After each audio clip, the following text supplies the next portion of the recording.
నమస్తే friends, carrot జ్యూస్ని ఎలా చేయాలో తెలుసుకుందాం. ముందుగా క్యారెట్ని బాగా కడిగి రన్నింగ్ వాటర్లో కడిగి పెట్టుకోవాలి. తర్వాత అటువైపు ఇటువైపు కట్ చేసి మనం క్యారెట్ ముక్కలన్నీ కట్ చేసి పక్కన పెట్టుకోవాలి. ఈ క్యారెట్లో విటమిన్ ఏ అండ్ సి అనేది చాలా పుష్కలంగా ఉంటుంది.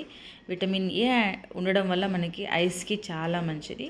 అదేవిధంగా విటమిన్ సి అనేది ఉండడం వల్ల స్కిన్ హెల్త్కి కూడా చాలా మంచిది.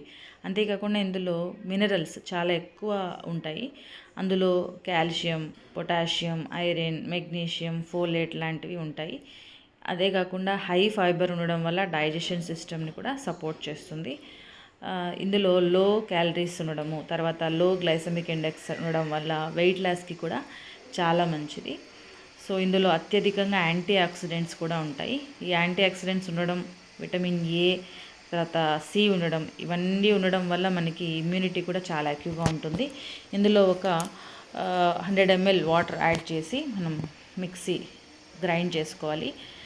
ఇలా కొద్దిగా ఆపి గ్రైండ్ చేయడం వల్ల ఈ న్యూట్రిషన్ ఏదైతే మనం చెప్తున్నామో మినరల్స్ ఇవన్నీ కూడా లాస్ కాకుండా మనకి బాడీకి అందుతుంది. అదేవిధంగా ఈ జ్యూస్ని మనం ఫిల్టర్ చేసి తీసుకోవడం వల్ల బాడీకి ఇమీడియట్ అబ్జార్ప్షన్ అనేది ఉంటుంది.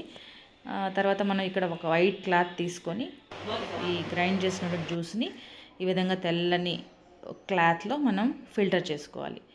చాలామంది అలాగే తీసుకోవచ్చు కదా, ఫైబర్ ఉంటుంది అంటుంటారు. అలా కూడా తీసుకోవచ్చండి. కాకపోతే ఈ విధంగా తీసుకోవడం వల్ల నేను బాడీ ఎక్కువగా అబ్జర్వ్ చేసుకుంటుంది అని చెప్తున్నాను. అది నా ఉద్దేశం అంతే. సో ఈ విధంగా ఈ క్లాత్లో మనం చక్కగా క్లియర్గా ఫిల్టర్ చేసుకోవచ్చు. ఇలా ఫిల్టర్ చేసుకున్న తర్వాత మనం జ్యూస్ని సర్వ్ చేసుకోవచ్చు.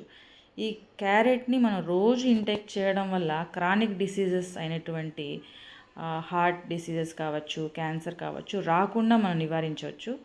ఈ విధంగా క్యారెట్ జ్యూస్ని మనం గ్లాస్లో తీసుకొని ఉదయం ఎంప్టీ స్టమక్లో కానీ లేదంటే నైట్ బిఫోర్ స్లీపింగ్ కానీ మనం తీసుకోవడం వల్ల అబ్జార్ప్షన్ లెవెల్స్ అనేవి చాలా ఎక్కువగా ఉంటాయి. Thank you.